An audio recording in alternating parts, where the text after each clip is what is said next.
Close up, not too long ago, you weren't too happy about this primary challenge. You have to feel somewhat vindicated tonight.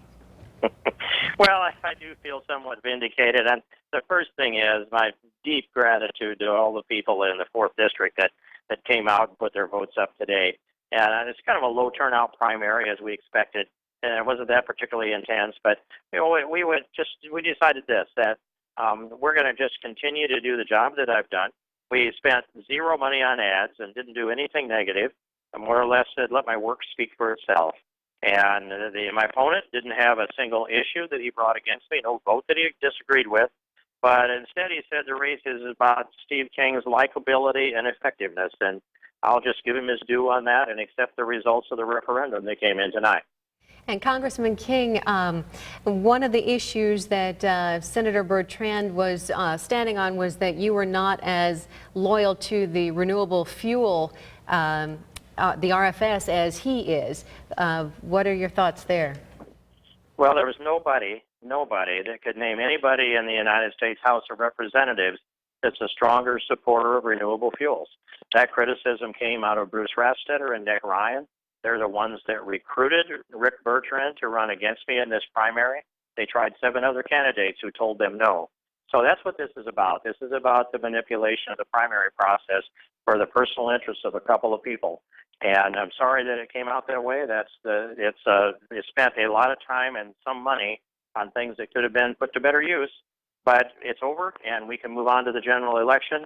It speaks well of the people in the 4th District, and I am forever grateful to the way they've come to the polls and supported me in this election today. Congressman, do you expect Bruce Rastetter and the others who somewhat made a move against you in this primary to now get behind you and support your candidacy come the fall? I think what's been demonstrated here is that it doesn't matter. It's the people that have the say here in this district, not a couple of folks that think they want to run or manipulate this. And so I'm interested in what the people of the 4th District think. I owe them my best effort and my best judgment. And I said that I will burn the candle at both ends. And when I'm out of wax, I'll be ready to come home. Well, I'm a long ways from running out of wax. So they have interests that need to be advanced here, among them renewable fuels. I met with the corn growers today in my office, and we're going to continue to advance that cause. But as I said, there isn't anybody in the House of Representatives whose name comes up ahead of mine when it comes to defending renewable fuels.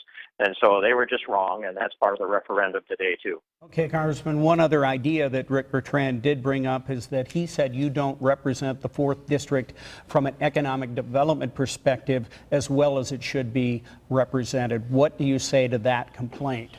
Well, it's curious that he didn't advocate for a single policy that would have improved upon the work that I've done.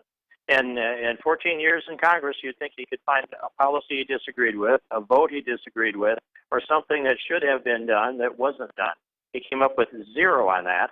And so that's the goose egg on his side of the board. The other part of this is that if you look at the real numbers, that we have, during my time in Congress, we've experienced the most prosperous economic times in the history of the state of Iowa. I didn't step up and take the credit for that. But I was able to contribute to that and give the credit to the people that invested their capital and their innovations and their sweat equity. And so we've had a lot of success. Now we're in a little bit of a downturn of the markets. We'll bridge through that. But Iowa is far, far better off today than we were, say, 15 years ago.